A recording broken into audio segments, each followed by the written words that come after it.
Series, seasons, specials. 13 episodes, 12, 10, 8. Every series of Doctor Who since 2005 has been wildly different from each other, both in terms of quality and in terms of reception. To celebrate 20 years of New Who, I've plucked an old episode of my podcast Nostalgia Bait from the archives where me and my co-host Cooper talk about and rank all Doctor Who series from 2005 onwards. Not including Season 2, of course, as that's still coming out. You'll have to wait a little bit longer for our review on that, as well as an episode ranking. Like and subscribe. But anyway, without any further ado, please enjoy this cut-down podcast episode with two Who fans talking about their highs and lows of the show's last 20 years. Enjoy. Cool. So I think without any further ado, we've got a lot to get through. So let's start with our 18th place. Cooper, what is your least favourite or pretty sure you haven't seen it season? So upon doing this list today, it is abundantly clear that I have not seen this season. Really? I have not seen Series 9. I have seen Heaven Sent and Hell Bent and Husband of River Song, and I think Return of Dr. Mysterio I've seen. I have not seen this series at all. You haven't seen the opener on Scarl? No. You haven't seen the one in the underwater base? No. This is Clara's last season as well, and I don't think I've seen Face the Raven either. No, I think you did, because you didn't like Clara at the time, and I think you were that's very why I happy didn't about watch it. No, but I think you were like, let's go, fucking celebrating when Face the Raven happened. I think I watched Series 8. Oh, man. This is interesting. Because I think I watched Series 8, fell off, didn't watch any of Series 9, and any of the specials, and then I remember you telling me to watch Series 10. Right. That's probably right, actually. Because I remember Series 10 was releasing, and I think I watched episode 1 and 2, didn't watch it for a few weeks, and then when World Enough in Time was coming out, I binge watched them all the other ones in about 2 or 3 days. Love that. Waiting up for World Enough in Time and Doctor Falls. Because I remember watching that was a big hype. That was a big hype coming because behind John that. Sim. Yeah, because John Sim was confirmed to be in it, and I wanted to watch it. Huge thing, yeah. Well, I'll talk about my thoughts on Series 9 when I get to it, I guess. My 18th is the 2022 specials, which is Eve of the Daleks, Legend of the Sea Devils, Power of the Doctor. Maybe we do our sort of classic Nostalgia Bit special with lists where we only talk about it when we both mentioned it, maybe. Yeah, that's fine. Yeah, we'll do that. So what's your 17th, Cooper? My 17th is Series 3. This is purely because I don't know. Before we fucking have another what's it called? Before we have another Empire Strikes Back, right? I hand on heart have not seen this season since fucking either it came out or I was. Oh, you just are after. going to fucking scream when you watch it. Because I look back. You will watch it when you rewatch this, which you will. You will rewatch it and you'll go back and you'll go, I can't believe I put this second last. The only things I remember from this is I remember Blink. And I remember Last of the Time Lords. That's the only two things I remember from it. Sorry, just to clarify, 100%. You don't remember Utopia? No. The name doesn't ring a bell. I love that. Family of Blood? No, genuinely, this is the thing. I only Blink, obviously, because it's so famous. Oh, man. Blink is so famous that I remember it. Do you think the mad thing about this is I feel like I didn't realise how much you hadn't seen recently. Last of the Time Lords is with the pocket watch, isn't it? Then I might not have seen that's Last of the Time Lords. That's Utopia, because I had a toy. I would say. Oh well, because I had a toy when I was younger, and it was the pocket watch. That's also and you pressed it and it opened, and it was like, noise. and it said there's like the quote that David Tennant goes, where it's like, I'm not just a Time Lord, I'm the last of the Time Lords, like something like that. That's also from Family of Nature, Human Nature and Family of Blood.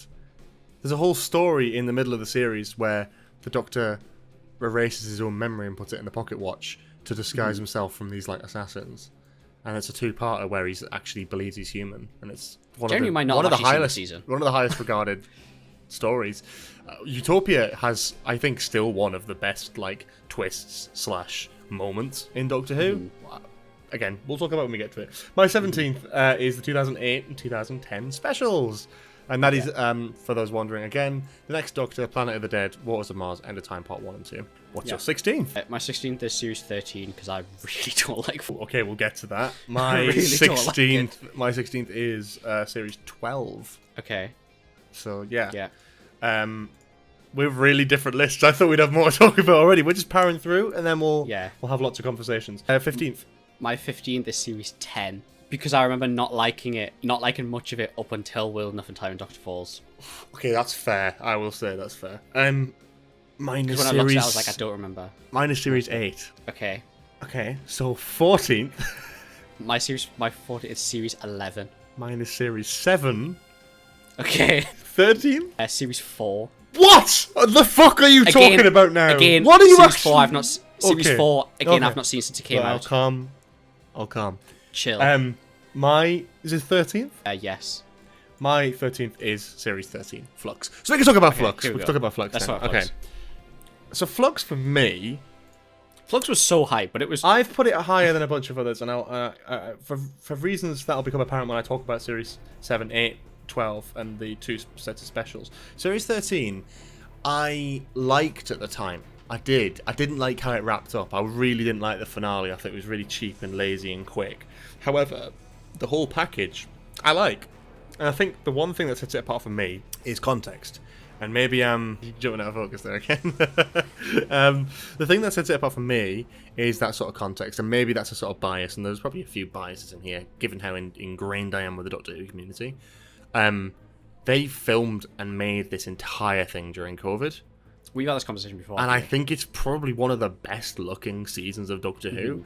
And it surprises me that they managed to do that. Yeah, it's only 6 episodes, but they did it in a completely different style, made it one big long story, a bit like Classic Who, had loads of different monsters, loads of different moving pieces. Some of it worked, some of it didn't. And if it was polished and maybe slightly better, it would have been, I think, genuinely a perfect Doctor Who mini-season.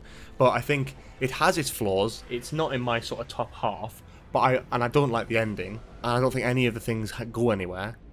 But I do like some of the individual episodes, and I like what they're going for. I quite like the Halloween apocalypse. I like the fact there's shit tons going on. I love the War of the Sontarans. That's a lot of fun. New Sontaran design, which looks like the classic one, looks brilliant. I think the characterization of the Sontarans is better than they've been done in New Who. The Village of the Angels, not the best Weeping Angel story, but absolutely, like, genuinely a very good episode in my opinion. Once Upon Time, the sort of flashbacky sort of time, weird one. Yeah, it's sort of like over time, it's the lore stuff that breaks it down for me. It's like the whole thing about her fob watch and the timeless child, and it's like I was so ingrained in it at the time, and now it didn't. And now I know it didn't go anywhere physically on screen. I'm sort of like, I feel like when I rewatch that, I'm like, I don't care about this because it genuinely means nothing for the actual story I'm watching. That's fair. Series 13 just for me was like, I don't know, it just never felt like I liked having a continuous story again. It was a short period. It just never felt conclusive to me. It was like, there was something like the Village of the Angels thing. It was like, the Weeping Angels hadn't been done in so long. And it just felt, it was done so slapdash. Like, it felt like it just wasn't written correctly. Like, no explanation why the angels were in it. It was just like, they were there and that was it. Like, I wanted something to reflect what they were the last time we saw them. Like, series, what was it? 6, 7? Yeah, 7, I guess. Series 7 properly, yeah. I love it. I love the Weeping Angels. I think they're a great thing, and I think they can be overdone, but I think a lot of people like to criticize the Weeping Angels, but I think I always think the Weeping Angels are very well done, no matter what. When it's almost been 7 seasons since they've been done, it's like it just felt very slapdash for them the first time back in like however many years. To that just makes be sense. Like there, So we're like, oh, they're here. Yeah, that's a good point. The rest of the season just kind of, I guess, passes you by a bit. Yeah, it's like the overarching story never really hooked me in that much. Some of the stuff was cool, but it was like they link it too much to the whole like the division and Tectean and these mysterious. You know, I think the biggest missed opportunity I think with this season is they had this mystery about the Doctor's heritage and that they were the first. You know, they're from a species that aren't the Time Lords, and they inherited the ability to regenerate. Yeah. So where did she come from? And you've got this villain who, at the beginning of the season, has a completely different look, and then seemingly regenerates himself in a very different kind of weird CGI way. And then and it's actually played by 2 actors. Yeah. So like the one in the prison shapeshifts into another actor playing the same role. Yeah. So it's almost designed to be a regeneration.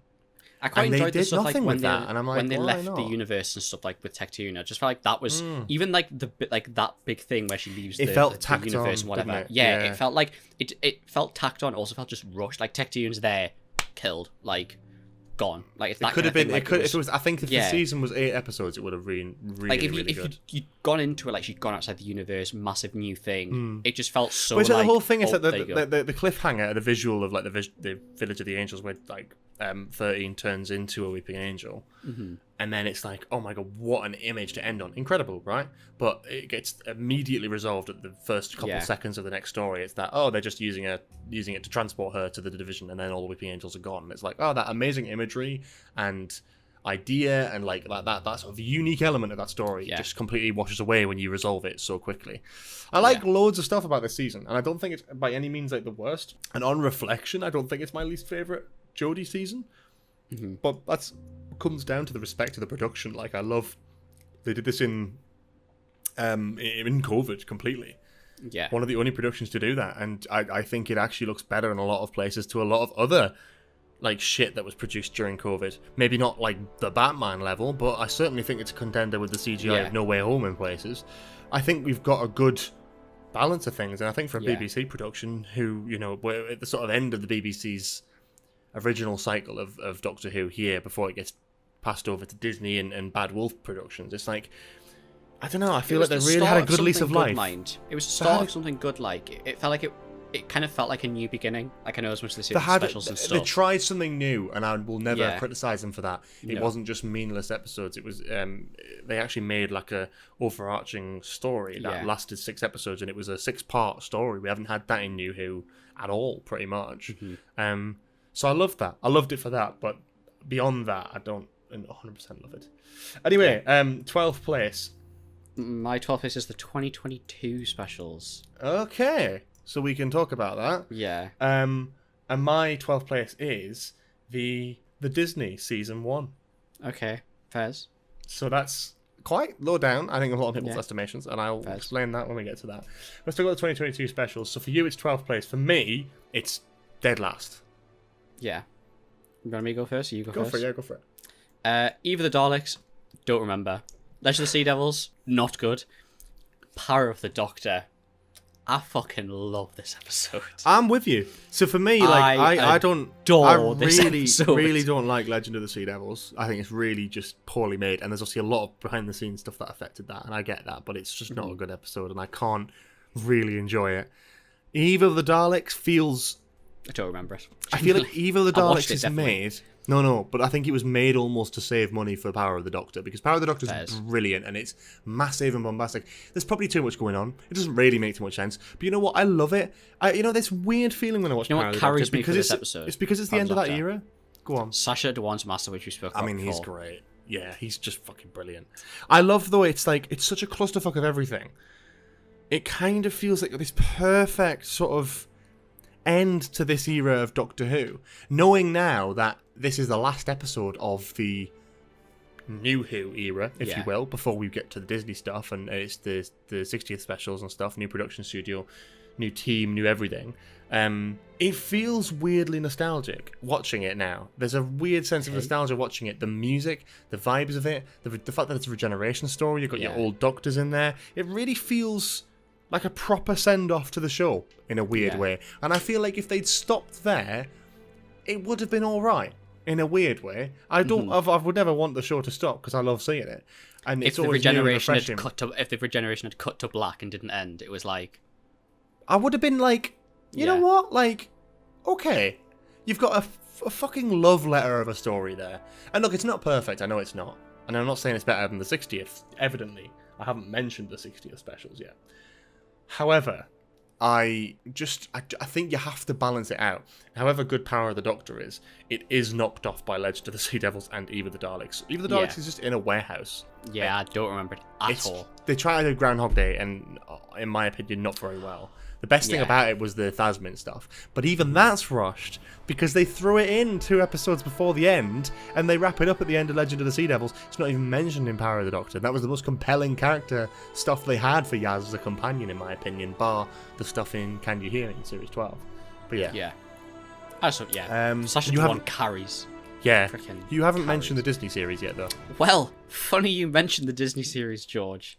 My number 11 is Season 1, brackets Disney. Interesting. Mine is Series 2. Okay. I mentioned series 2. I've mentioned... No, I let's talk about the Disney series. Yeah. Do you mind if I start on this one? Go.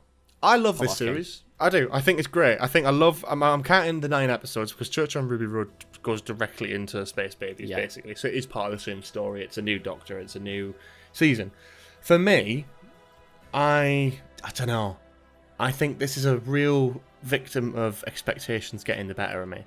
You've got the literal messiah of modern Doctor Who, Russell T Davies, coming back after helming some of the best shows in recent television. It's a sin in years and years. Ncuti Gatwa off the back of Sex Education, phenomenal actor.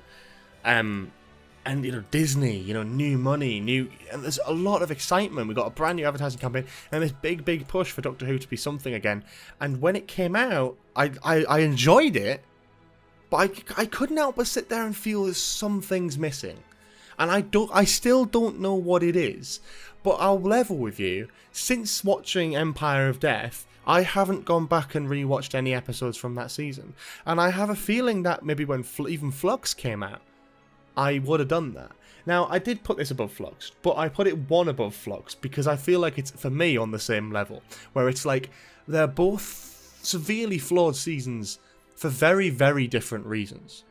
I think, some of the stuff in the Disney series, it looks incredible, the production value is great, and it's exactly what Doctor Who should be nowadays.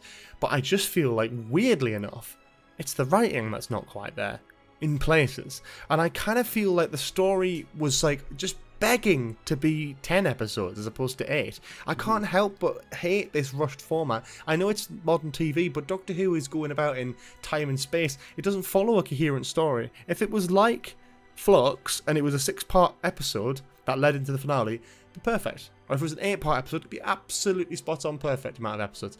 But I think because of the nature of the show, for the nature of the fact that out of the 9 episodes, let's say, Ncuti Gatwa wasn't even there for 2 of them, it's I kind of feel that they've went too hard into this idea of having a shorter season. And we know they filmed season 1 and 2 back to back, and that's great. That means they shot basically 18 episodes back to back, and that's amazing, don't get me wrong. But I think because of that, we suffer, because now we're like, well done, you've scheduled ahead.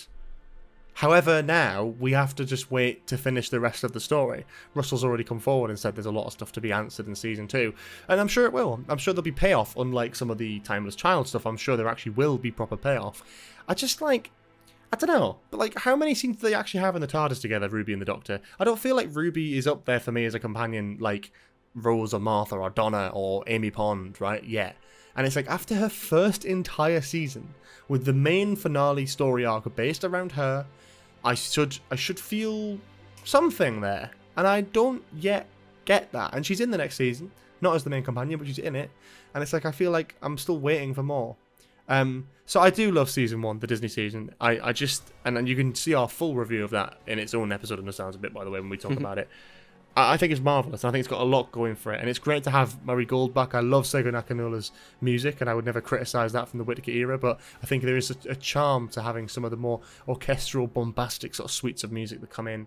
Bringing back Sutek, I don't think it was particularly amazingly utilised, but I love the fact that they brought him back, and I actually love what they did with him.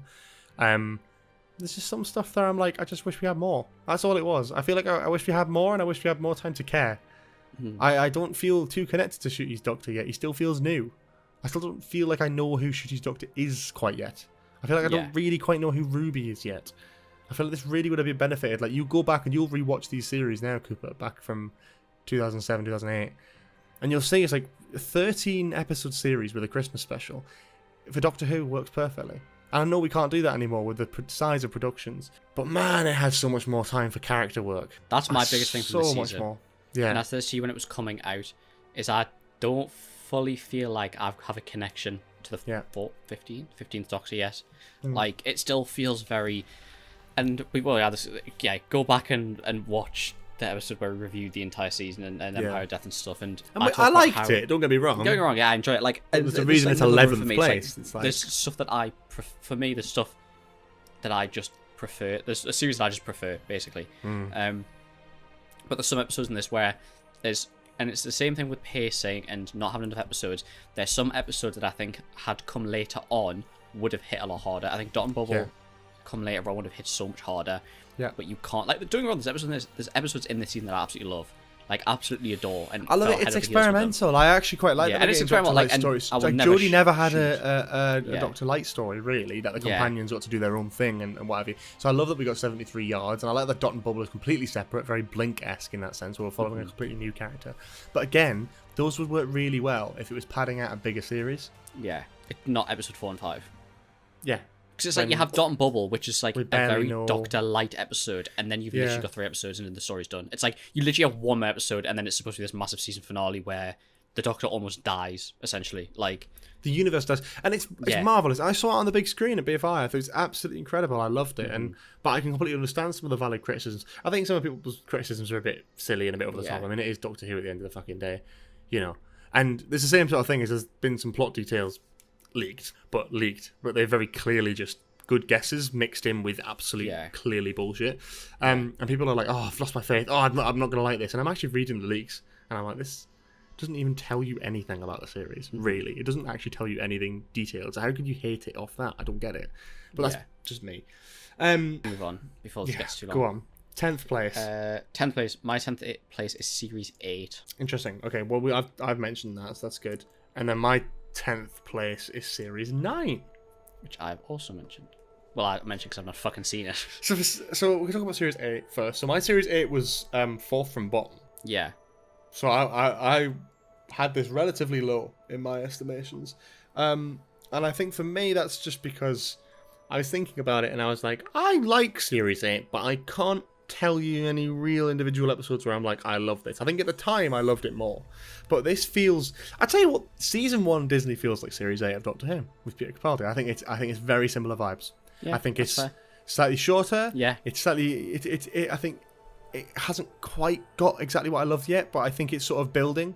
I don't love Peter Capaldi's Doctor really until like Season 9, I would say, is probably where it kicks in for me.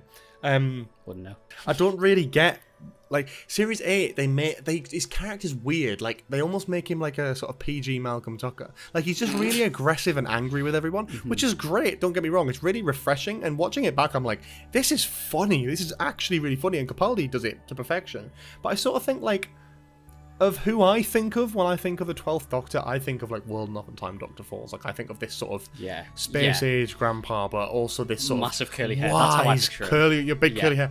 And it's just a very visually and stylistically different character in Series 8. And I like that. But also what I don't like is the whole Danny Pink Clara stuff, again, because it doesn't really go anywhere, in my opinion.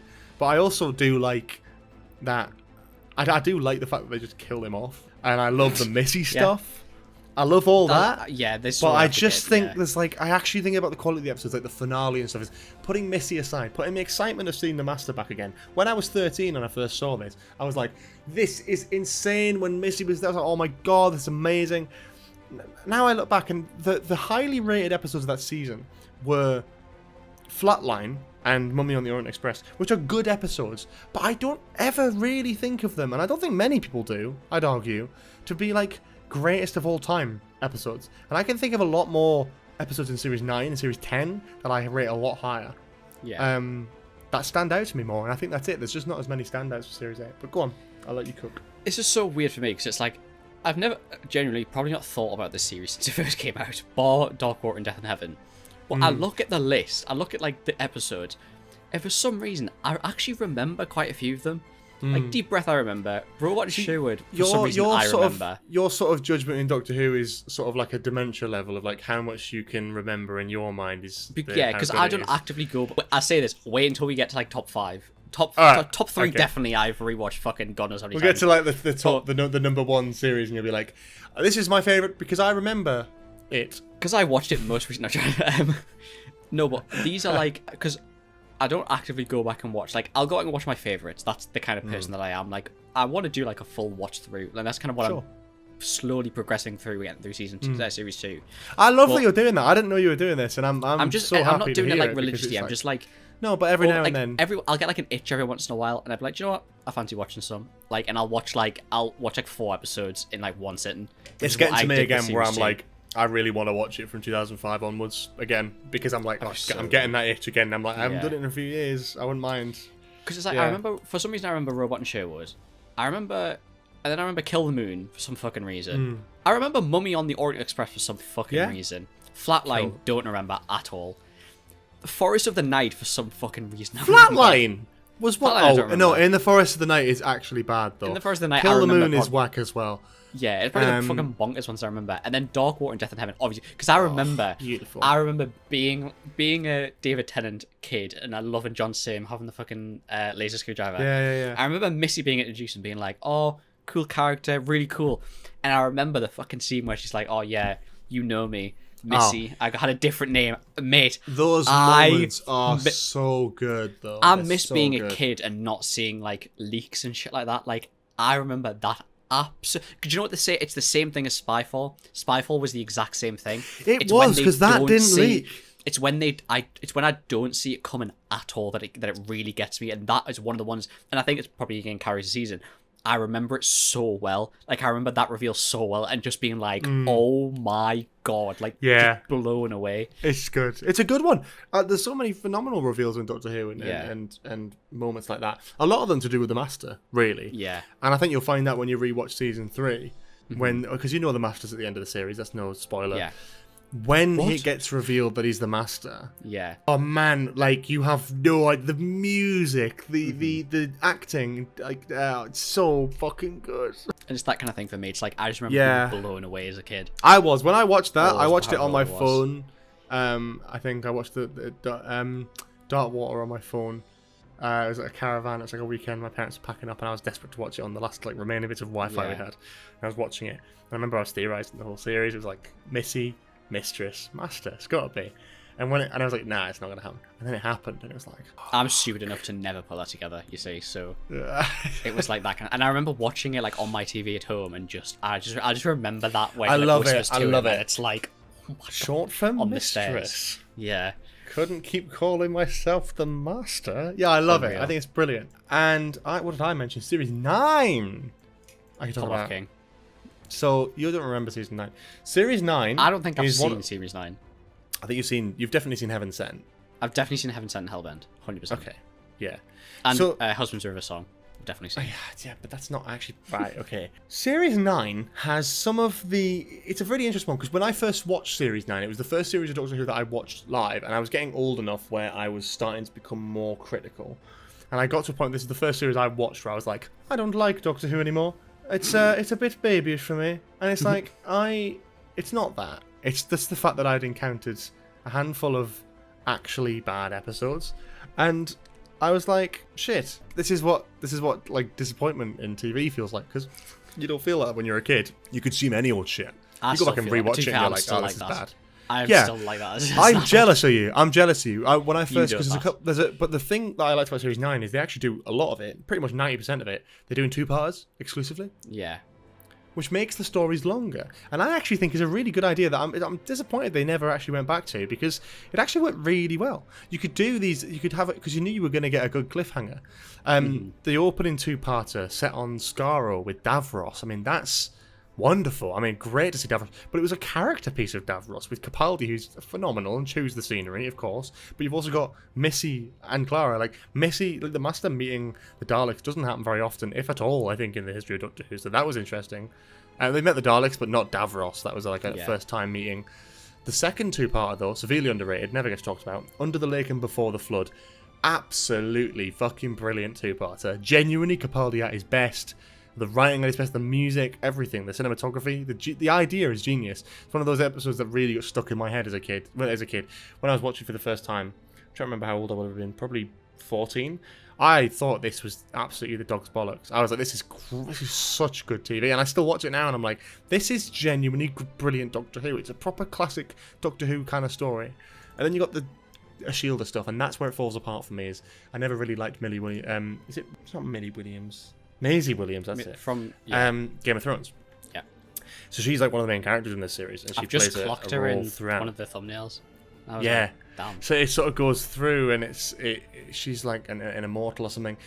I don't really love her performance in this. I don't really love her character. I don't think they do very much with her. And then they suddenly bring in the Time Lords, and the whole arc is about the hybrid, and it's just like this whole like mythology thing. But I don't really like that. The Zygon 2-parter is but actually, in my opinion, not very good. But I love the ending with Capaldi doing genuinely like a complete 5-minute monologue. Is that the I've seen this monologue? Where he's incredible. Where he's shouting about the war and stuff, and it's like it's genuinely some of the best performing in Doctor Who, and Capaldi absolutely steals the show as he should. He's incredible. I love it. I love it, and I kill for more moments like that in Doctor Who. And then the finale, look, I think Hellbent suffers from this thing. It's like everyone hated it at the time, and then you go back and watch it, and you're like, well, it's not relevant anymore. The events of Hellbent and the story around what's going on with Hellbent and the lore and all that, it isn't relevant now. It doesn't affect modern Doctor Who. It's not affecting what's going to go forward. So it's just like, well, no, but it's the same with anything, right? It's like, people, you can get annoyed at any episode of Doctor Who, but if it's from like 10 years ago, is it really affecting the show now? No, not really. Yeah. It came and it went. And it's fine, and that's what happens with every era of Doctor Who. Everything exists in its own bubble, has a little creative showcase that the writer can kind of show off and be like, this is something I really like, this is my vision for the show, it's brilliant, and we move on. Do you really think that we're going to be referencing The Timeless Child in 10 years' time? We might be. We might drop a couple hints to it here and there, and it's part of the canon, you can't change that, but we're not going to get delved into these stories. Yeah. The people's concern and outrage is at the time when you know that they could develop this further, they could do more with it, they're going to be exploring this. And it's the same with Hellbent. It's like the lore about the Time Lords and the being locked away and stuff and all this stuff, and then the whole thing with Clara coming back. It's like, it doesn't actually matter anymore. It doesn't matter that Clara came back and then died again and had whatever, the long way around. It's like, yeah, okay, Moffat can't kill anyone, but actually when I watch it, I'm like, that isn't as brutal as the Face the Raven death, but I actually really like the emotional connection between these two. The whole point is they've gone mental. Capaldi and Jenna Coleman, they both, their characters in this are both trying to outdo each other almost. Clara's trying to be too much like the Doctor, and to sort of backfire against it, the Doctor has to try and be even more doctory, going as far to completely break the rules of his own people to pull Clara out of a time zone, even though he knows it's probably not going to work, and it doesn't work. And he ends up wiping his own mind. It's like he pays the price for going too far. And I actually like the subtext and the character work there. I do like that, and I appreciate that now. Never mind the fact that Heaven Sent is fucking brilliant. And yeah, Husband's River Song is fucking sick as well. Great how that ties back. It's a great little epilogue to the River Song story. You've got a lot of good stuff in there. There's a few duds. Genuinely, there is a few duds. The Woman Who Lived is a terrible story in my opinion. I really just don't get anything out of it. And Sleep No More is whack. But there are some great stories in there, and I think Capaldi is honestly at his best here, if not in Series 10, obviously. But I think this is where he really starts to become the Doctor for me. Capaldi has the best reaction to the TARDIS out of any person in Doctor Who, so he gets a good salute from me in Husband of River Song. When he walks in... It's one of the best. It's one of the best. How are you so familiar with Husbands of River Song, but not the rest of the series? Because River Song is one of my favourite characters in all of Doctor Who. Okay. This will become very apparent as we get through the list. Okay, I see. Okay, where are we at? And also, I've watched that clip so many times. It's great, isn't it? So many times. What about just in Series 8, so on number 9? Yes. My number 9 is Series 12. Ooh, okay. My number 9 is Series 11. So we've got 2 Geordie series to talk about. Yeah. We'll start with 12, because that was my third from the bottom. Yeah. Go for it. What do you think? Can't lie. I remember a lot of these episodes, and I remember enjoying quite a few of these episodes. Some of these episodes were controversial, a little too political, a little bit of the, I don't know about the writing. Spyfall, Part 1 and Part 2. You're talking about Orphan 55, and that's it. Really? Oh, and maybe Praxeus as well, because that whole thing was about plastic in the ocean. Yeah. Okay, fair enough. Spyfall, Part 1 and Part 2. Goated. Like, let's just get that out there now. Goated. The Sasha Dewan reveal might be one of my favourite reveals in the entire show. Unreal character. Incredible. Fugitive of the Jadoon. I remember, right? Fucking story about this episode, right? So I remember watching this, because I remember the hype about this episode. There was so much hype around this episode coming out. And to be fair, this episode is like a double-edged sword for me. So such a hyped episode, watched it with my girlfriend. We were like, oh my god, incredible. Incredible episode, loved it. It was like, oh my god. Kobe Bryant passed away on the same day that it came out. And I remember finding out after I watched this episode, and I'm like, I enjoy the episode, but it puts a slightly sour taste in my mouth because it was a massive thing for me. Yeah. Like, his passing was huge for me. I really idolized him as a kid. But for the whole season, this whole season, as much as I think it had a lot of controversy at the time, a lot of people were like, oh, it just wasn't very good. When you look back at it, it's like, some of these stories were actually, like, really cool. Like, really cool ideas. Yeah. Amazing seeing the Jejune again. Fantastic seeing the Jejune again. Spyfall Part 1 and Part 2 I absolutely adore. Nikola Tesla was cool as well. Like, even, like, it kind of had that continuous story with the Cyberman as well. Like, that, essentially the Cyberman, amazing to see the Cyberman again. Timeless Children. Controversial story points at the time. Very, very, very controversial. So I don't hate them now. No, like you know what? I enjoy it. Like, when it first came out, it was. The interesting I thing remember about being this, like, "Oh, I don't like it," 'cause a lot of way. But now I'm like, I don't mind it. It's the same thing though. It's the same effect. We're not in the Jodie era anymore. Yeah. So you know that that's happened and done, and that's what it is. For me, this is interesting because Series 11 was quite low for you, and Series 12 is quite low for me, and we've got Series 11 and 12 at sort of opposite places, really. Yeah. So it's interesting seeing that. For me, Series 12 is good. Yeah. And at the time, I thought it was a step in the right direction. I thought it was a step up. Looking back, I don't. I think Spyfall Part 1 is great. It's a lot of fun. It's a big step up, big bombastic start to the series. The reveal is brilliant. Spyfall Part 2 is kind of messy. It's been a while since. Kind of messy. It's kind of messy. It's good. It's good. It's got some good stuff in there. Really, really great stuff. But the story kind of wraps up very quickly, and we don't really get any sort of reasoning as to what the hell was going on with the Kasavin. If you ignore the master element, like, what else was going on with that story? Oh, Bradley Walsh is walking around with laser shoes somewhere, and Lenny Henry's sending some police on them. They're now the most wanted people in the world, but they're just kind of walking around a little English village. Weird stuff going on there. Orphan 55, again, daft as fuck. Weirdly strong political message, whatever. It's fine. It's just I had a bit of a weird ending, but it's fine. Nikola Tesla's Night of Terror, unironically, very, very, very, very, very good. I love that episode. It's a lot of fun, and actually, when you watch that, I'm like, I don't hate it. It's a proper little Doctor Who story. It could be better in certain elements, but it's a great historical, great premise. It works well.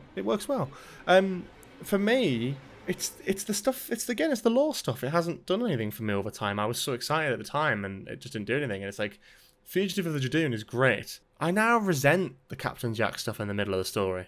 Yeah. I enjoyed it at the time, but now I look back and I feel like it's really lazy. He just picks up the companions one at a time, so they're not actually part of the main story, just to tell them to beware of the lone Cyberman. What the fuck does he have to do with any of that story? It's so weird. And it's like, it's cool.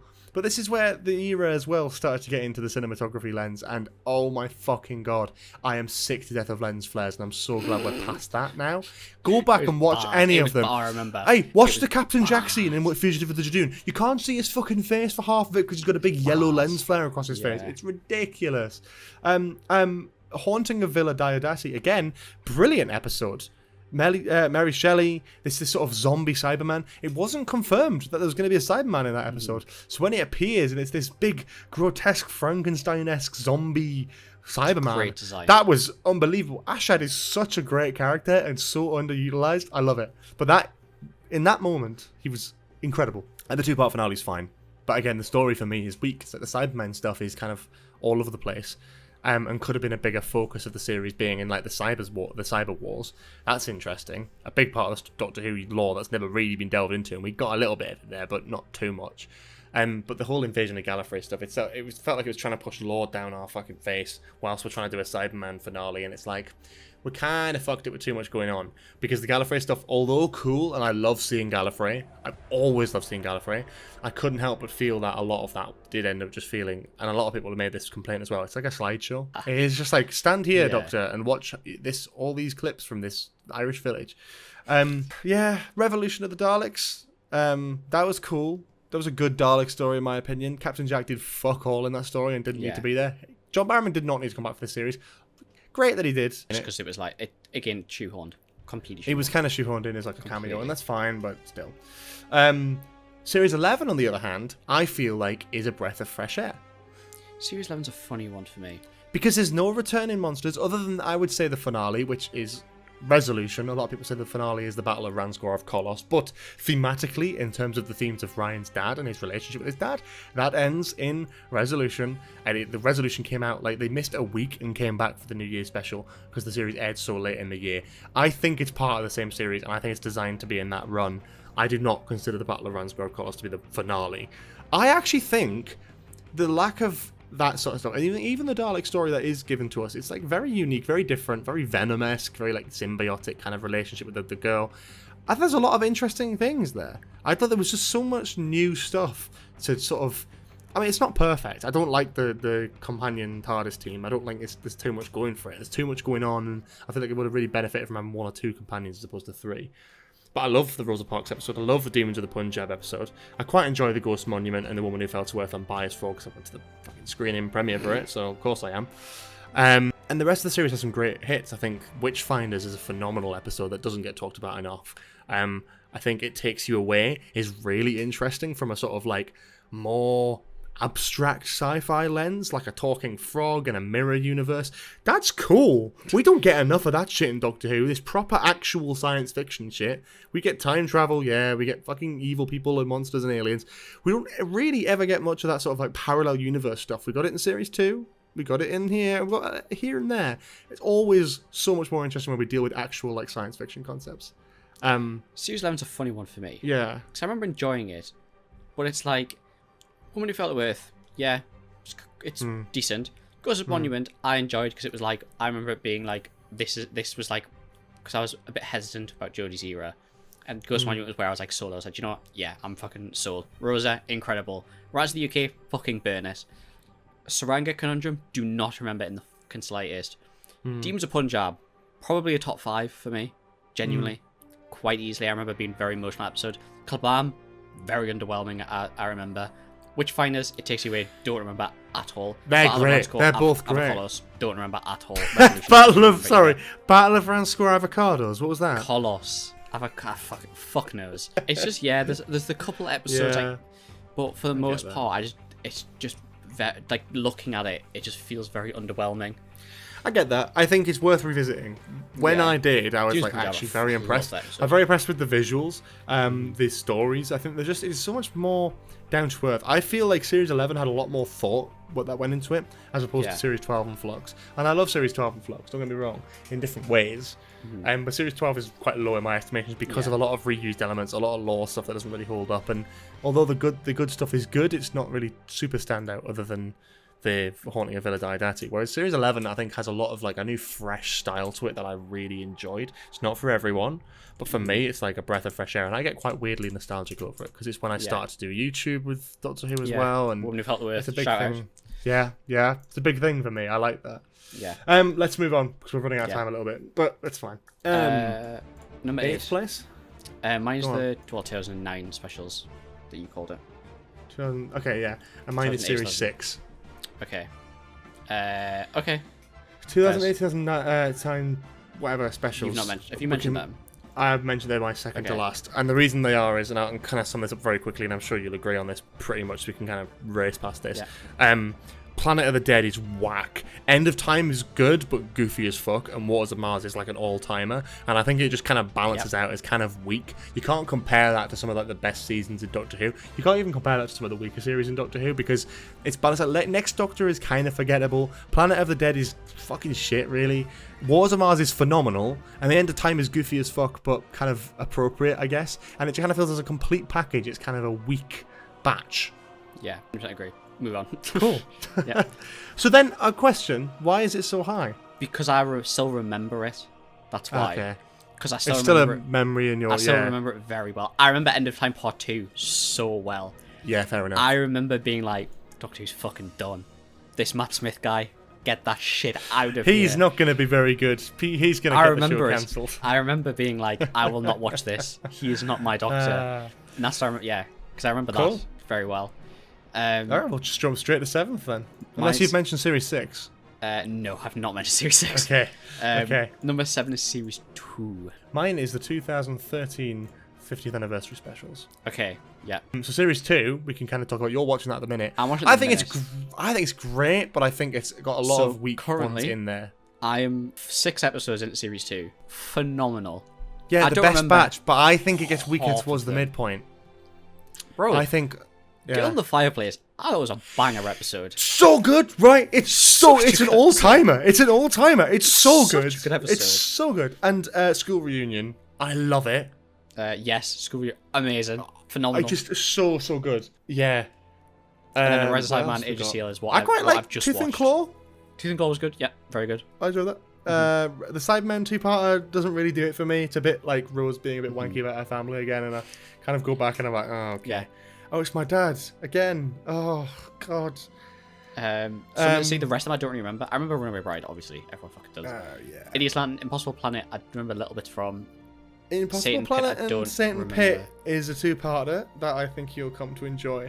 Especially, and go in with this context, is that the voice of the devil or whatever or the beast in that story is Sutek. And if you want, you can make the connection that it is the same character if you want to have that loosely connected thread and go, oh, it could be the same character because it's the devil and the god of death. It's like a very, yeah.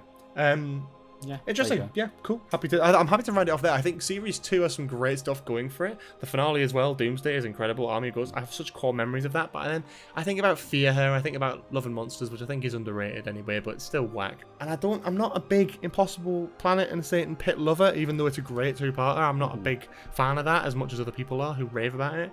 Cyberman 2-parter kind of weak. So for me, it's the beginning of the series that I love. And the end of the series kind of tapers a little bit. But yeah. Yeah. That's... What's next? My number 6 is... Oh, this is right. These next two... Well, not this one, the one after that. Fucking nostalgia all the way. I'm going to write them around. Okay. That's fine. My number 6 is the 2023 specials. So's mine. Oh. Brief, because we've definitely spoke about them before. We've already talked about them. Yeah. I think Wild Blue Yonder is genuinely one of the best episodes of Doctor Who in a long time, and it absolutely reignited my passionate love with the show being like, oh, it can be this good still. I loved it. For me, I know it sounds daft, and I know people think it's a bit shit, but I actually think it's one of the best episodes in the show for a while, and I think it's an all-timer.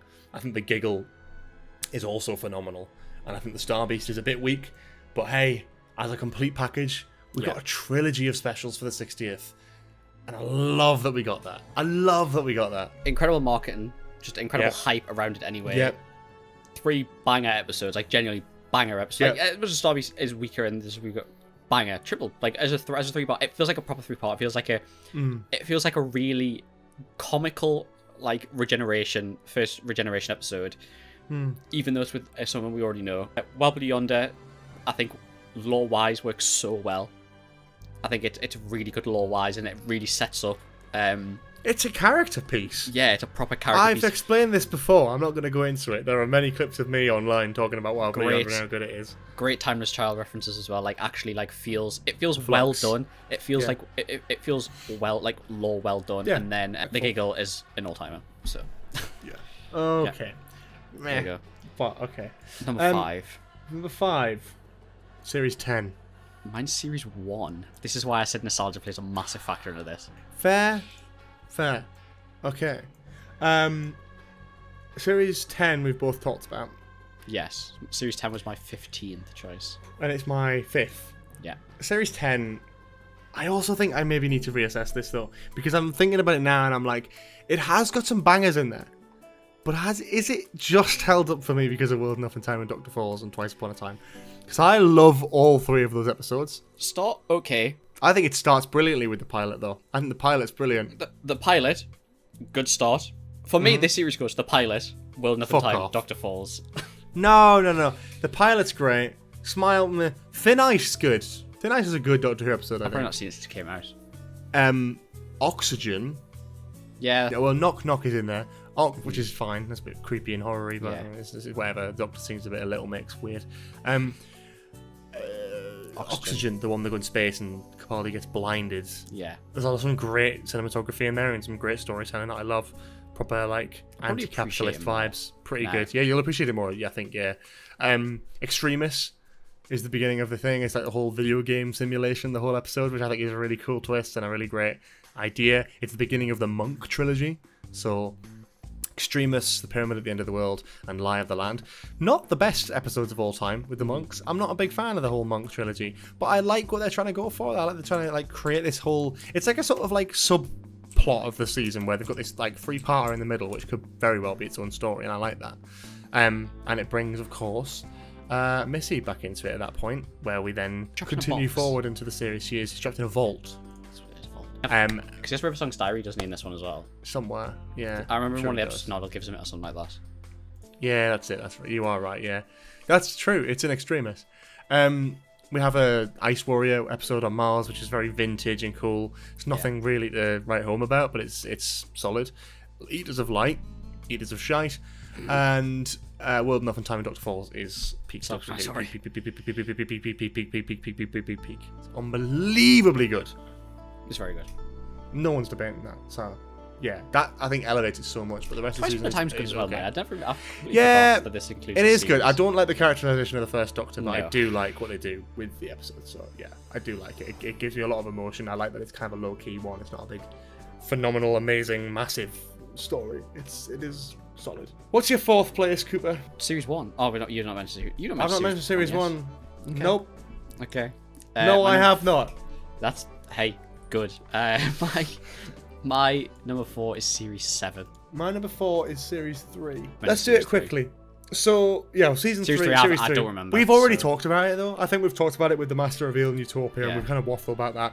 I think Martha's a great companion. I think bringing back Captain Jack is a great idea. Like, I think they really mix and match a lot of different stuff in this era, in this series, that I think really works quite well for the show. So, yeah, spot on. Got great Dalek stuff. You've got the Weeping Angel, like, Blink is incredible. 3-parter at the end with the Master. It's just like a lot of great stuff, and it's my peak childhood. It's the first series I watched live as a kid. I'd caught up with Series 1 and 2 on box set, and Runaway Bride and Series 3 was the first I watched as it went out, and that's a very core memory for me and very important to me, so that's why that's so high for me. There you go. Series 7. You mentioned Series 7. Yeah, it was my 5th last. I think it's probably the weakest Matt Smith season, I agree. but by like a significant degree. I think there's a huge drop off in quality. We step up in visual quality, but I think the way they split the series into like It is a weird the distribution. Amy and Rory ones, and then because they did that them in 2012, and then a year later they did the rest of Series 7. So they split it into 2, which is weird. I watched this on The Amy box and set. Rory ones are okay, but I don't. Again, none of those episodes are really screaming to me. Like Asylum of the Daleks, Dinosaurs on a Spaceship, Town Called Mercy, Power of 3 are kind of forgettable as a batch, which is a shame. But Angels Take Manhattan is fucking amazing, and I will always shout about how good that is. It's a brilliantly emotional episode, and it works so well. I would also say... What would I also say? I would also say the second half of Series 7 is kind of weak as well. And it's fine. It's not the end of the world, but it could be a lot better. It could be a lot better. And I think there's a lot of elements there that kind of just disappear at the seams. This is where they start really using a lot of like Strax and Vastra and Jenny, and I don't like those characters. They're in the Snowmen, Yeah. they're in the Crimson Horror, and they end up being in Deep Breath as well. Oh, and the finale as well, the Name of the Yeah, Doctor. I love That being said, Name of the Doctor does have probably one of, if not my favourite scene in the show. Which scene? This series It is also the has my favorite scene. scene in the show. This series or this This series. episode? Interesting. It's the bit in Name of the Doctor when Clara's gone and River is sort of an echo in Clara's imagination as she goes to smack the Doctor and he grabs her hand, and there's this gorgeous speech because their entire timeline is out of sync, and at this point River has already gone to the library, she's already died, she's already met Tennant, she already knows how she dies, she's content. They're both at the end of their timeline, and obviously before the epilogue this is the real final goodbye between Matt Smith's Doctor and River Song, and it is beautiful. This whole thing and this whole like way of saying goodbye, it's so romantic and beautiful and so well written. The music is gorgeous. Let's use the track "The Wedding and River Song," and every time I listen to that track I well up. It's a fucking great bit of music, great bit of performance from both of them, and just a great like ending to that story, which is actually I think the highlight of the season. Yeah, it's fucking Name of the Doctor's incredible. Like it's. But my favorite scene from the series is you must know this, the fucking Rings of Akaten speech, bro. Oh, Rings of That's Akaten's good. bro. That speech. It's not as good as that monologue. mine. Bro, shut the fuck. That monologue has an unhealthy hold on my life. I'm being dead serious. I honestly, this fucking speech is my Roman Empire. I think about this speech like it's unhealthy. Like, I aspire to have a fucking monologue as good as that speech. bro. Can you reel it off? Absolutely not. Absolutely not. I was really hoping you were going to give us a dramatic. I just remember the line I remember, and it's always struck me as it's like I've been in universes where the laws of physics were defied by a very mad man, and I don't know what it is, but that line is just always stuck with me. It's always stuck with me. I just always thought it was such an amazing line. It's the way he performs it. Yeah. A very when he starts like bursting into tears. Yeah. Come on. I love it. It's good. It's good. It is good. I'll give you that. This season I love them. I think if anyone has been keeping tracks, Matt Smith's era is my top 4. Yeah, I get that. That's your Doctor Who. That's your Doctor, really. That's my Doctor Who. Like that is. I go back and watch these episodes all the time. Like, the Rings of Akaten is one of Jenny is it's not the greatest episode of Doctor Who of all time. It's one of my favorites easily. Like it's just, really. See, I don't love the episode, but I love that moment. I quite like it. I love like that. I don't know. It's like the children distress and that kind of like that emotion that plays on it. I love that. I love Name the Doctor. I fucking love that episode. I bought this box set on a scout camp. No word of a lie. I bought this on a fucking scout camp because I hadn't seen it. I don't know why. I just hadn't watched this. I hadn't watched this. Was I there for that? You were there for this. I feel like I remember that. This was you were probably the reason I bought this box on scout camp. Did it have the Doctor on the shard at the front? Yes. I do remember that. You know, as I was talking about this season just then, I had that image of that box set in like a Sainsbury's. Yeah. Oh my god. Yeah. That's sick. That's so weird. I bought this box set because I remember you telling me about Journey. Over 10 years ago. Jesus Christ. I remember you telling me Journey at the Centre of the TARDIS because I remember it being like such a weird concept for an episode. Yeah. And I just remember the season really, really well, and I loved it. Like, and it was so sad when Matt Smith left, heartbroken. But yeah, it's just I just love. I can't tell you why I love this season. I just do. Like, Angels of Manhattan. Fucking don't even, like you've mentioned it. Are you following this? I don't know if you've seen this person on Twitter. It's just the person who is watching it. Yeah, as they go so through. they watched House of the Dragon, or whatever it's called, and they like adore Matt Smith in that, but never saw Doctor Who. And they did a thread watching it for the first time, and oh my! I mean, Doctor Who Twitter is obsessed with this thread, as they should be. As they should be. But honestly, that feeling of nostalgia that comes through when you read a thread like that, you see someone watching this for the first time and feeling those emotions and those reactions, those sort of visceral, emotional moments for the very first time. I still get emotional these episodes. We remember these episodes growing up. I still some episodes from the ones I'm going to mention I still get emotional for. Though, it's crazy that someone watches House of the Dragon and is going back to watch Doctor Who for Matt Smith, whereas I watched Doctor Who and am watching Game of Thrones to watch House of Dragons for Matt Smith. Yeah, it's such a weird. It's great. It's a weird thing the way it works, but it's great because you get more exposure to this, and it's like this person will probably end up being a massive Doctor Who fan now. Yeah, I know. And they'll venture through. They started Capaldi's era today, as of recording. Really? And it's like just interesting. You see these things, and there's emotions and there's reactions.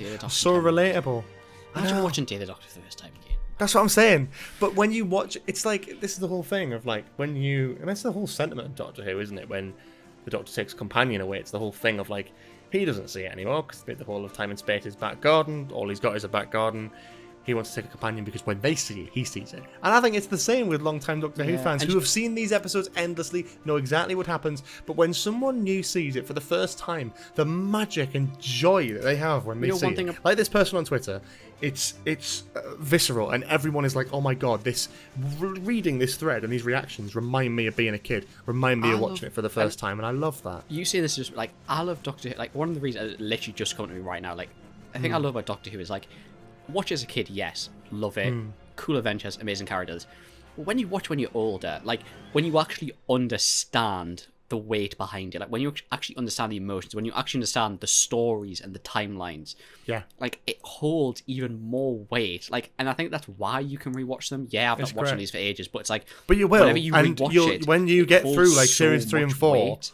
When you realise the run of series 1, 2, 3, 4, 5, 6 onwards, like when you really follow that through, you're going to be like, this is genuinely like, you'll see, you might not have watched it in years, you might not have watched some of it at all, but you'll see why it's so loved and why it got people, especially around that time. We should keep moving. Yeah, keep moving. Third place, what have you got? So I've actually just changed this right now, like just before. My number 3 is series 6. Okay, mine is series 5. So Okay. Series 6 has already been mentioned. I think Series 6 is underrated. I think a lot of people shit on it. Yeah, I think a lot of 100%. people talk shit about this series, and there's a lot of it's like quite wanky, but actually, it's got some great episodes in it, and it's really adventurous for the time as well. love I think the they've done a River lot of really exciting stuff. The River Song arc is excellent. Just really great writing. It's very Moffat-y and it's very, but that was kind of the first time we'd seen that. And look, it's not as good as Series 5 in my opinion. I think Series 5 is absolutely Matt Smith's peak season, of series, sorry. But I think Series 6 is pretty good as well, to a lesser extent, but I think it's pretty good. Yeah, the River Song stuff is brilliant, but then episodes like the God Complex, I think is just gorgeous. And again, I kind of re-experienced it. It's God Complex. It's in the, is it in like the hotel? The hotel. Yes. With the Minotaur. Yes. The whole sentiment of that. I remember watching that for the first time. The whole sentiment of that is the Doctor gets it wrong. So the whole story is about him, keeping people's hope alive, which is what he always does in these situations, right? Because he thinks it's their belief or like their faith, or something like that, or it's their like self-doubt or something daft like that gets them. But what actually gets them in the end is their faith, and Amy's faith in the Doctor is what almost kills her in that episode. And there's a wonderful realization from the Doctor there, where he then at the end of the story leaves Amy and Rory, gives them a house and a car, and says his goodbyes, because he's like, look, it came too close, I can't risk that. And he says in the episode this great line, which is like, what is the equivalent, me standing over your grave, over Rory's grave, or over your broken bodies? And they join him, they travel with him again, and what happens? He is stood over their grave in the Angels Take Manhattan, and it is completely spot on. It is the tragedy of being this timeless character, and I think this episode sums it up perfectly. And I think the whole idea of what Series 6 is about does that. I love that they dropped the companions off a couple episodes before the finale. That's so exciting and different and weird and out of nowhere. It's brave. A lot of it's a very family series. Like fan favorite companions as well. Yeah. Like all-timer companions. Like suddenly in the middle of an episode that isn't even written by Moffat, to just drop them off. It's so good. It's so out of nowhere, and it works so bloody well for me. The River Song stuff for me, it's like I just love. It's like the Wedding River Song. I adore. Yeah. Like it's just, River Song's whole arc. It's so good, but so sad. Like it's so sad. Like, but it's such a great concept. It's a great bit of storytelling. It's one of those long-winded, like, pieces of character work I've ever seen. And seeing River Song in Series 4, just it pays off. It's like this whole Star Wars thing. When you look at the continuity of Star Wars, the continuity is so perfect with River Song now. Yeah. That it works. You watch that first appearance with the 10th Doctor, and when that episode came out, she was she wasn't a character. She didn't exist. It was a new character. And the whole luxury was someone from the Doctor's future, but that could have just been a one-off. She might never have come back. I think when I watched it for the first time as a kid, I never thought she'd come back. No. But there's a thrill to that, and that's when you go back and watch that, and you're like, oh my god, that is Alex Kingston playing River Song, and she has just seen Peter Capaldi's Doctor at the Towers of Darillium and has come to the library to see David Tennant. And it's like that order in your head fucks you up, and I love that continuity. I've mentioned this before, I'm pretty sure. I remember I went in a rabbit hole and I watched a video that was the entire storyline of River Song. It's like 30-something minutes long. And then I watched every River Song scene in chronological order. It's one of the greatest. So good. Like, it's that kind of thing where I'm just like, it's so well done. And River Song is, again, love River Song. I would never want her story to be touched. It is so perfect, her entire storyline.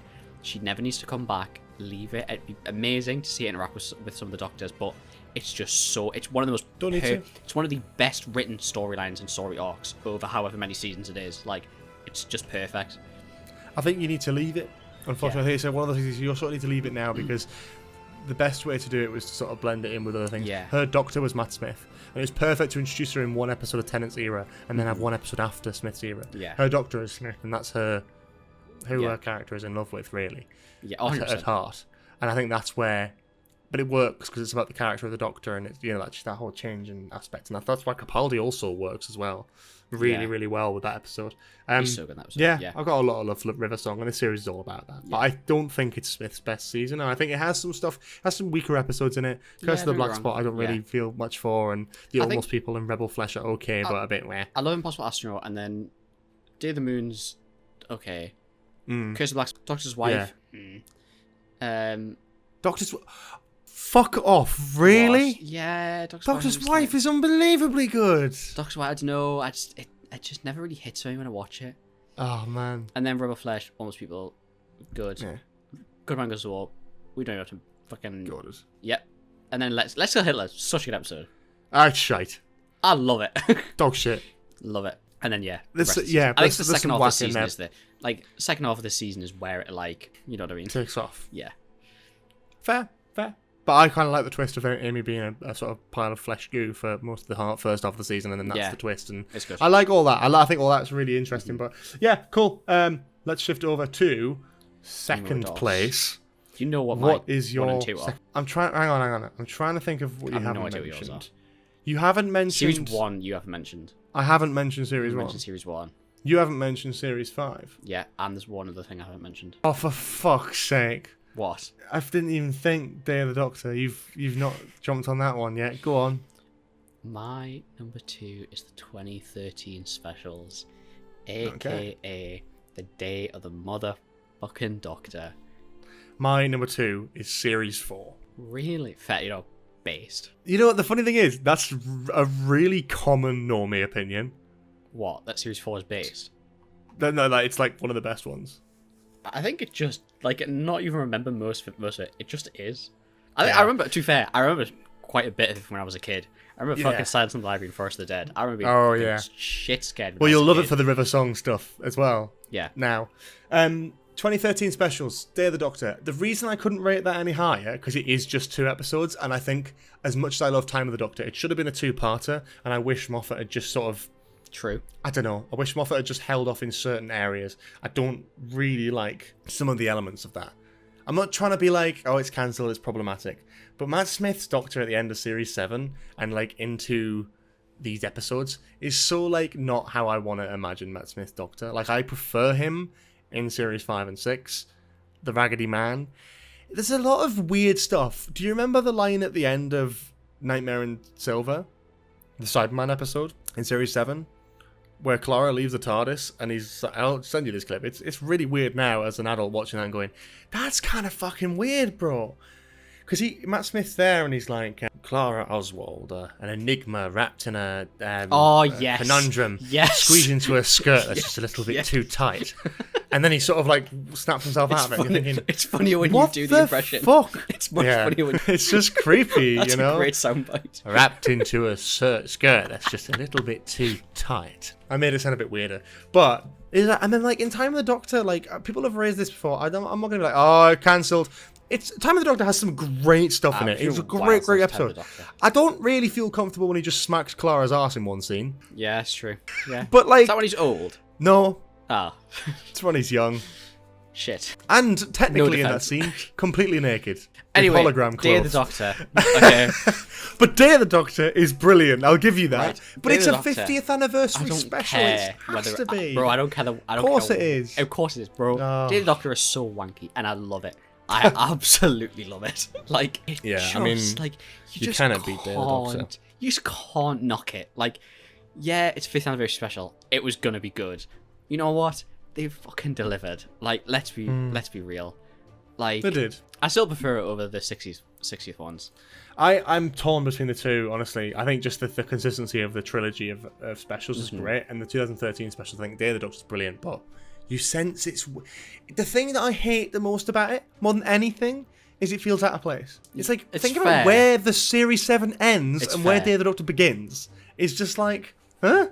I remember that John Hurt. They just start and he's just tracking. Oh yeah, but like they're trapped in the Doctor. But that's incredible. And then they're trapped in the Doctor's time stream. What a way to end! How are they ever going to get out of the Doctor's time stream? So Clara's in the school now. She's a teacher, and Matt Smith's just chilling. It is weird. It is an odd jump. If you watch one jarring. into the next, when you go weird. from Name of the Doctor to Day of the Doctor, it is jarring. But also, I can't talk about the 50th without referencing the fact that they actually made a mini short film with Paul McGann's Doctor regenerating, which is also part of the 50th anniversary special. And it's a banger. So good. It's so good. So good seeing Paul McGann back. It's great. It was such a good regen as well. Yeah. I know, I love it. And I love, the 50th anniversary is great. We know it is. I think when, for me as a kid, I didn't really have that association with classic heroes. So this was my first proper multi-Doctor story, and it was something that I just never thought I needed in my life. It's before Marvel cameos and all these sort of obsessions in that industry now. It's Obsessions before of that. nostalgia bit. Nostalgia Bait. Available on all platforms. Spotify, YouTube, Apple, Amazon. Subscribe. Every Thursday at 10 a.m. Yeah. Anyway. Whoa, that was weird. Whoa, that was weird. God damn. Just blacked out there. What was I even saying? It was before that. It's like the multi-doctor thing. It's like seeing David Tennant, my childhood doctor, alongside a new favourite doctor, Matt Smith of mine. It's like, it was really weird. When you think about it now, it's really funny because you think like, when this came out, it's bonkers, isn't it? This was less than 4 years after Tennant regenerated. Yeah. That's mad. That's bonkers, no isn't it? time. There's no time at all. Exactly. And he's come back and it's, but it's like, I find it really funny that it's so soon, because in my head at the time I was like, oh my god, David Tennant's coming back, how amazing, how exciting, you know. And it's incredible. When you see them side by side talking to each other, it's like, I can't when he comes believe through it. when he comes through the anomaly and they interact for the first time. It's so Matchstick Man. Yes, it's so well written.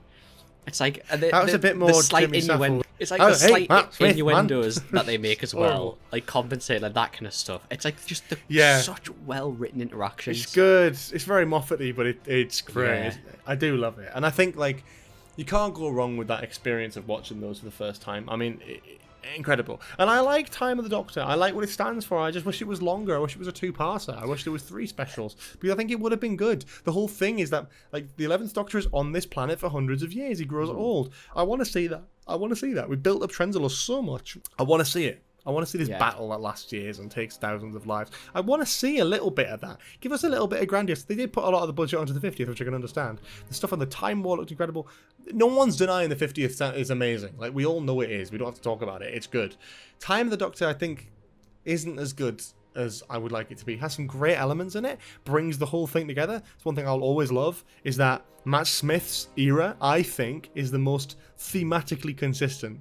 Yeah. You've got the River Song stuff. You've got the silence will fall, the crack, the whole thing about stopping the Doctor from speaking his name at Trenzalore. All of those disruptions, all those attempts to kill the Doctor and end his life and whatever, were all to stop him from getting to Trenzalore in Time of the Doctor, where he can say his name and the Time War would start again. And the Time War starting again, probably not planned in that sort of way, but a perfect way of doing it, where it's like, how amazing that you're able to then tie the Time War into it, because they kind of had to do that with the 50th anniversary. So it's kind of sick that everything ties together so nicely. There's definitely holes, but I think it's the most consistent arc of any Doctor Who era that I've seen. I think Capaldi has some good stuff, but there's no real big arc there. Smith, they had it down. I think Smith has the best arcs. Like, I think it's the most consistent continuity-wise writing, if that makes sense. 100%, yeah, definitely. Your number 2, series 4. Oh yeah, shit. I was ready to just jump on it. You're going to skip that then. Series 4. Okay, I'll do it quickly, because you don't really remember it. Tennant and Tate. Incredible duo. No doubt that, there's no reason they came back. They're incredible. They're brilliant together in this series. There's so many great episodes in this. And I know a lot of people have their problems with the finale, with Journey's End, with Stolen Earth. But, like, this was Avengers Infinity War before Infinity War was a fucking thing. Like, I love the fact that they built up multiple Doctor Who spin-offs and brought it all together in this massive sort of Daleks steal the Earth and try to wipe out the entire multiverse in one. And you've got Captain Jack, Sarah Jane, Martha, Rose, Donna, all these characters. It's fucking incredible to watch back. I know it's not everything that it was, but my god, they don't do things of this scale very often with that many characters. This huge ensemble cast, this perfect amalgamation of stuff, like, it's great. But ignoring that, Midnight, Turn Left, Silence in the Library, Forest of the Dead, that's a 4-episode run of absolute fucking Doctor Who perfection. The second half of this season is what makes it. The first half is okay. Fires of Pompeii, meh. Like, Partners in Crime, fine. Planet of the Ood, fine. Sontaran, 2-parter, Doctor's Daughter. It is what it is. The second half of this season, that's where it's at. Silence in the Library, Forest of the Dead, Turn Left, Midnight. That's what I remember. Earth, Journey's End, and Bosh. 6-episode run of absolute, I think, Doctor Who perfection in my mind. The whole regeneration, I remember those episodes. cliffhanger, come on. I've not watched those episodes for a long time, and I remember them from a kid. I remember watching them as a kid. Like, that's the kind of... I remember Stolen Earth, and I remember Journey's End. I remember Davros. I remember the fucking massive Dalek. I remember it all from when I was a kid. It's great. And you'll watch it back and you'll be like, alright, this is actually really, really good. And as a kid, that was some of the most exciting things because it built up over a few years and they did it perfectly. And I can only hope that Russell is cooking again, but I don't know. So we'll see. My number one. Yeah, I can't believe it. I can believe we've made it in this time frame, but I think we've done well even still. We both know what we're cooking here. Yeah. Because there's only 2 series we haven't actually talked about in length. I don't know why I just picked up a wrench and threw it, but that's just. I'm shocked Series 1 is your number one. Are you?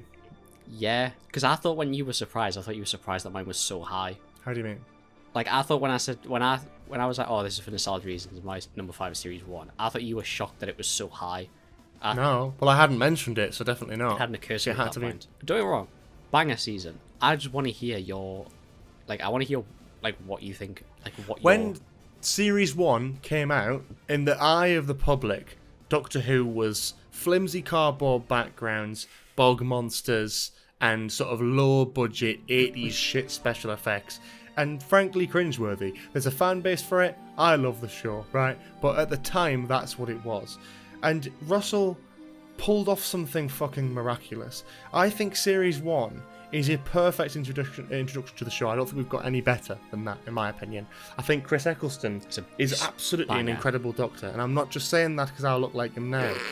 I absolutely adore that first series. I love him as a character. He is perfect, and the way he bounces off Billy Piper is perfect. It was destined to not work, and somehow it did. You had Chris Eccleston falling out with the production team and leaving after the first series and even finished rapping. Really, he finished his job and fucked off, but he decided he was going, so he was kind of... There was screwing all hopes of a season 2.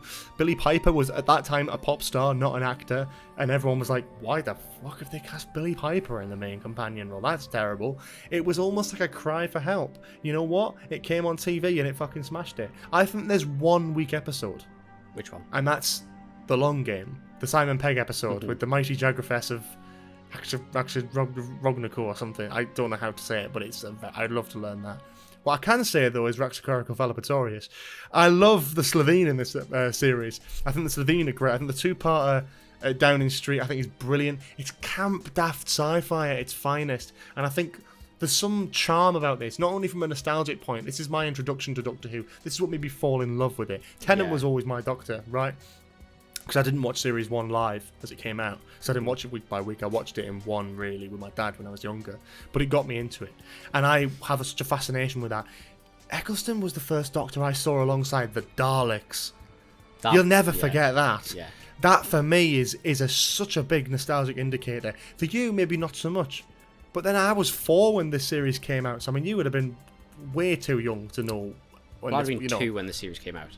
Yeah. So, and like by the time I watched it, it's like it was such a, I don't know, it was so impactful. And that era of being a kid and growing up with Doctor Who is this series. I remember watching this on DVD. I remember watching the finale. I watched it with you last year. You know, Bad Wolf and Parting of the Ways is still for me one of the best finales in the show's history. It's brilliantly done, and it's such a perfect, you know, way to use the characters. It's I don't know. I'm waffling, but I absolutely love it. Father's Day is fantastic. So, did you not why this was higher than all my David Tennant seasons? Ooh! I had this think about that. On DVD when I was younger, and I had the David Tennant seasons on DVD as well. I used to watch this season on repeat. This is the season I always chose to watch on repeat. The Slovene are one of my favourite monsters in Doctor Who, purely because of being a kid. I used to absolutely love them as a kid. Those episodes I adored as a kid. Yeah. Dalek, I remember so well watching it over. Dalek is my first ever Doctor Who episode. And over again when I was a kid. I used to watch like the start of the season just religiously. I used to love it so much. And my nanas used to have like those ones. I used to watch this one in particular just over and over and over again. And that's why. And don't get me wrong, it's good. It's not just nostalgia. It's fucking good as well. Do you know what it is? It's charmingly disconnected from everything as well. It's the beginning of a new era.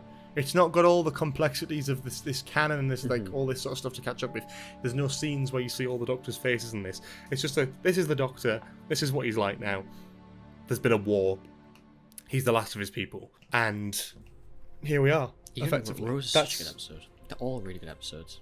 are all brilliant. End of the World has some fantastic like discussions about, you know, the Doctor in his sort of, after seeing his planet burn, takes Rose to see her planet burn. Yeah, because we watched... And she's demanding to know more about him, and he reveals that. He goes, this is what happened to my planet. Because we watched Bad Rose and Part of the Ways, didn't we, last year? Bad Wolf. Yeah. Is that just what we... Did I watch... No, yeah, did we watch Bad Wolf? Bad Wolf and Parting of the Ways. We watched those. Bad Rose. Oh, did I? Sorry, Bad Wolf, Part of the Ways. Yeah. Because when I couldn't remember those episodes, and then when we watched them together, it was like just memories flooding Came back to you. And I was like, I remember them so well. Like there was stuff when we were watching it, like I remember them coming up. So good, so good. Genuinely, really, really, really good, isn't it? Like that first Father's Day. Yeah. Some of the best acting I've seen. Still, I in Doctor Who, like I absolutely love it. That's such a good episode. It's so charming and grounded and like almost like a soap. Yeah. But with sci-fi, and I love it. I love it. But it's different. You don't get that. I think there's a charm missing now from how that used to feel. It's too cinematic now. But there was never about cinematics. It was about the people. It was about the characters. It was about the experience of story. it. What does the universe look like through the eyes of a chap living in a council estate in London?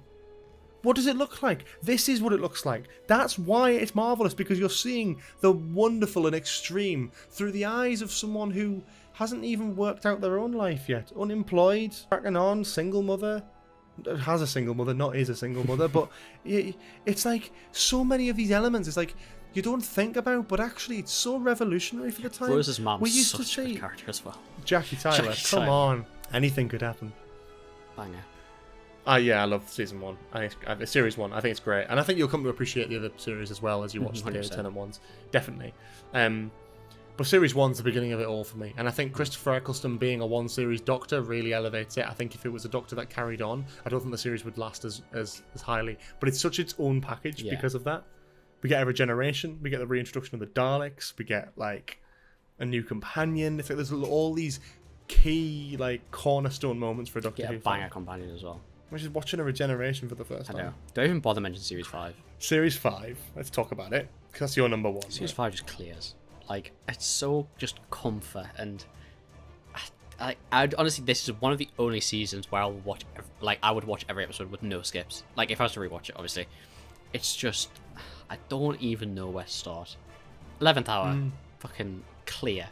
Absolutely clear. Oh, the 11th hour is probably one of the best actual seasons. Probably is still the best series opener, I think, in modern Doctor Who. It's brilliant. It's really, really good. I can't imagine. I mean, David Tennant was so popular, uber popular. And as myself, who was not even 9, well, probably just turned 9 years old, I didn't think Doctor Who could go on without David Tennant. It wouldn't be the same. It would be too different. It'd be weird. I mean, 7, maybe. Yeah. And I saw it 11th hour, and immediately I was like, this man is the Doctor. Yeah. It is. Completely different character, but it's him. Yeah. I love it. Love it. I just love this season. Victory of the Daleks, such a good episode. Time of the Angels, Flesh and Stone, River Song, again.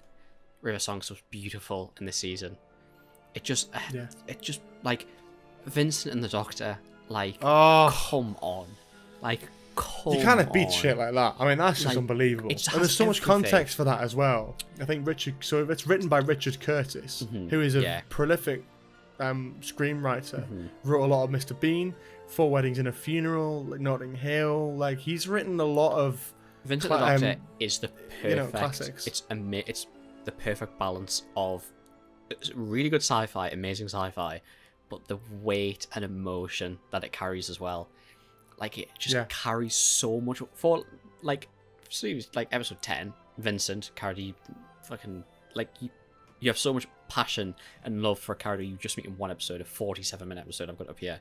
It's like, James Corden, say no more. That's his second. I'd actually rather say no more. That's 2 episodes he's had in Doctor Who.